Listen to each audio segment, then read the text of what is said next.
ஒரு கிராமத்து இளைஞன் கண்ணன் வறுமையின் காரணமாக நகரத்தில் உள்ள ஒரு பெரிய வீட்டில் வேலைக்குச் செல்கிறான்.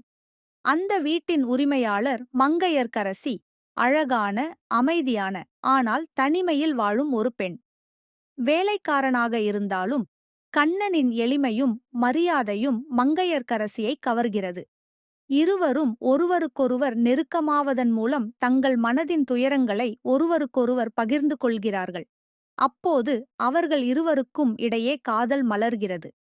ஆனால் சமூகத்தின் பயம் அவர்களை பின்னோக்கி இழுக்கிறது.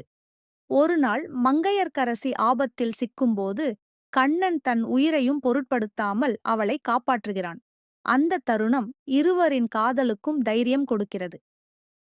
சமூகத்தின் தடைகளைப் பற்றி கவலைப்படாமல் இருவரும் தங்கள் உண்மையான உணர்ச்சிகளை வெளிப்படுத்தி ஒன்றாக வாழ முடிவு செய்கிறார்கள்.